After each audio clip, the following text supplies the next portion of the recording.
end of the day, America is going to want a president who is a decent human being, who doesn't shit on other people, who has some interest in the American people, some interest in something beyond himself.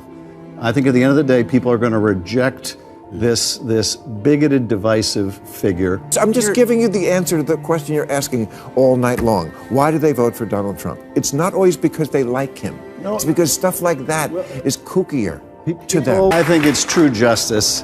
The only thing he cares about is himself and money, and going after the money is a way to bring about some real justice. Bill Maher didn't hold back. He went after Adam Schiff, sharply criticizing the California congressman for his ongoing fight against Donald Trump. The exchange was intense enough that Schiff might not return to Maher's show anytime soon. Schiff opened the discussion by slamming Trump, calling him selfish and only driven by money. He argued that targeting Trump's finances was the way to get real accountability. He also claimed Trump was clearly guilty of multiple charges and warned that letting him back in office would be dangerous for democracy. Schiff painted a darkest picture of what another Trump presidency could look like, but his statements felt more like political theater than a fact-based argument. Then came a comment from Schiff that may come back to bite him later, something he might regret as the political heat rises. I don't share your pessimism about this or your pessimism about the general election. The reason why Joe Biden is going to beat Donald Trump is because at the end of the day, America is going to want a president who is a decent human being, who doesn't shit on other people, who has some interest in the American people, some interest in something beyond himself.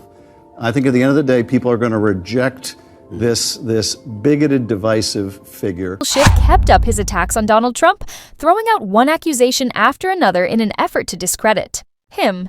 But what's likely haunting Schiff now is his bold prediction that Joe Biden would win easily. Fast forward to today, Donald Trump is back in the White House, and Schiff's confidence has completely backfired. His past statements now seem out of touch, leaving him trying to explain away his failed forecast. It's a clear example of political miscalculation catching up with someone.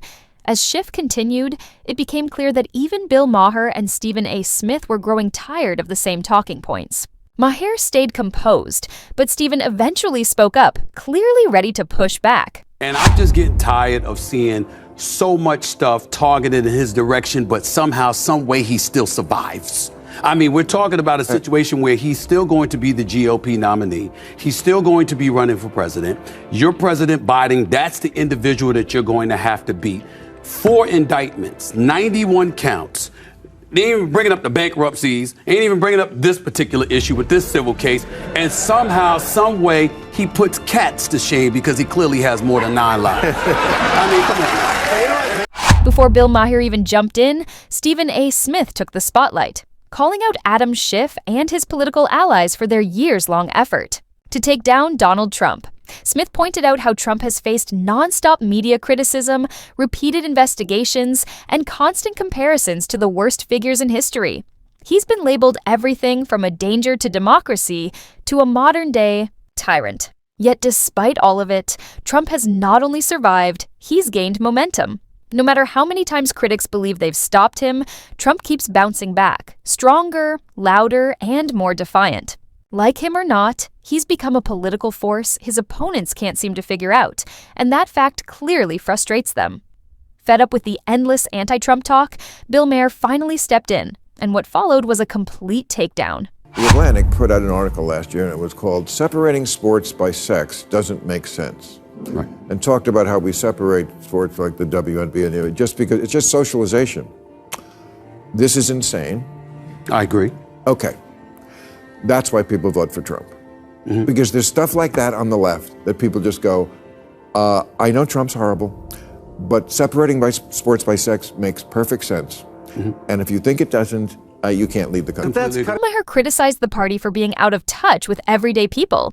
He pointed to empty promises, rigid ideologies, and policies that just don't sit right with the average voter. One key example? The push to eliminate distinctions between men and women in sports, allowing them to compete in the same categories. To many, that felt not just confusing. It flew in the face of basic common sense. But instead of listening to public concern, Maher said Democrats brushed it off as prejudice, which only made things worse. He argued that this kind of thinking doesn't connect with real people. It pushes them away. And when voters feel like one side is ignoring reality, they're going to lean toward the person who seems like they're at least paying attention. That, Maher said, is why Trump's support keeps growing. Well, Senator Schiff, given the ongoing political tensions and Trump's actions toward his critics, do you think President Biden's preemptive pardons turned out to be more important than initially expected? Let's first tell people what that means, preemptive pardons. That was pretty unprecedented, right? Before he left office, Joe Biden pardoned you and a number of people who he thought Trump would go after.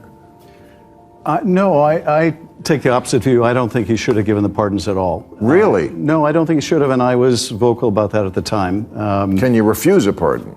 That's less clear because in the case of the January 6th committee, he pardoned essentially the whole committee. Wait, did Senator Adam Schiff just throw President Biden under the bus? It sure sounded that way.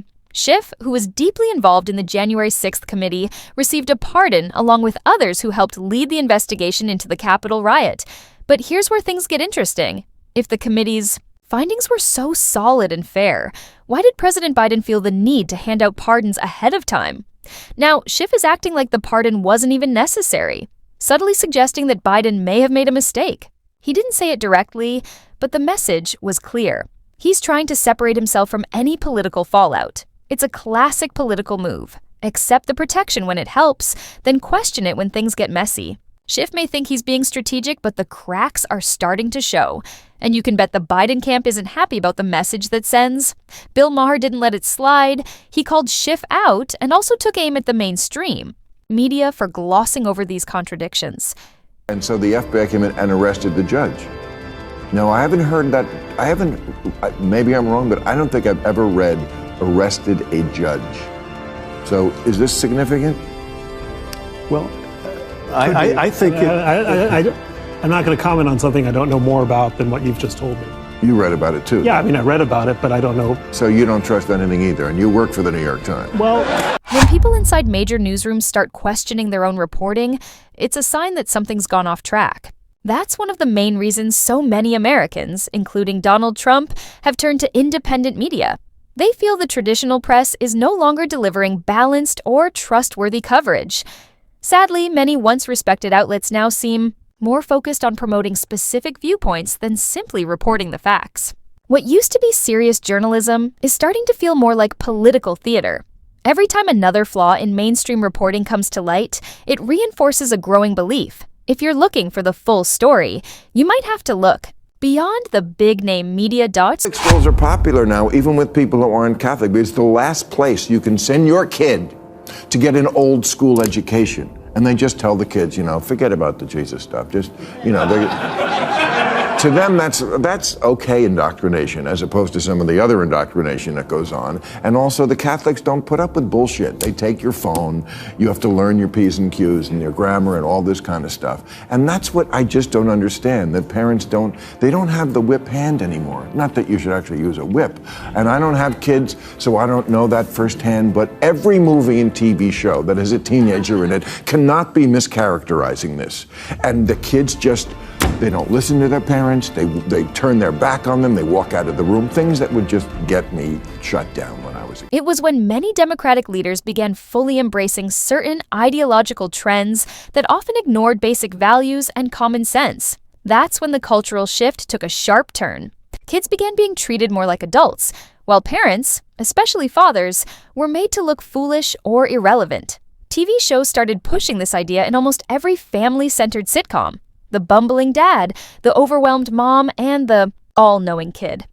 At first it seemed harmless, but over time, this messaging became constant, and it started to shape how people saw family roles and responsibilities.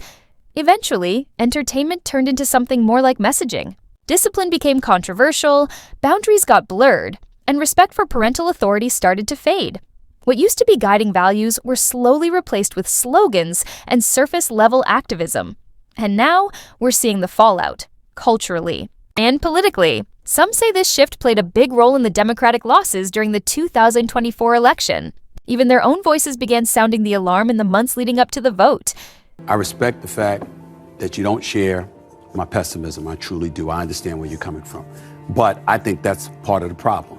I think the Democratic Party should share my pessimism. I think they should be on high alert. I think they need to treat him with the seriousness that it deserves, because you having a lot of faith in the American people.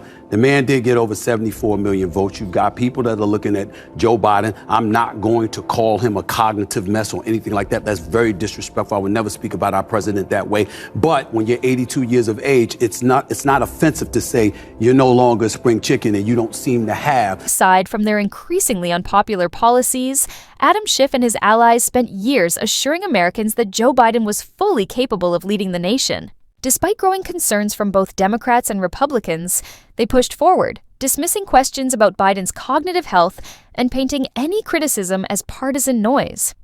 But eventually, reality caught up. By the time it became clear that President Biden wasn't the leader they had promised, the damage was done. In a rush to save face, the party turned to Kamala Harris. But what they hoped would be a fresh start turned into one of their worst strategic errors. Her approval ratings fell, her public image suffered, and her leadership failed to inspire confidence. What was meant to restore trust only deepened doubts. In the end, Democrats are now facing the consequences of their own decisions. From embracing divisive ideologies to backing a visibly struggling candidate and leaning on a deeply unpopular vice president as a last resort, they've pushed away many of the voters they claim to champion. The frustration voiced by Bill Maher and Stephen A. Smith isn't just political commentary, it's part of a broader reckoning. More and more Americans are rejecting the spin, the performative politics, and the media echo chambers. Trump's resilience represents more than just a comeback. It reflects a growing public rejection of the system that tried to silence dissent and shape perception. Thanks for tuning in. If you found this video thought-provoking, be sure to hit the like button and subscribe so you don't miss what's coming next. We'll see you in the next one.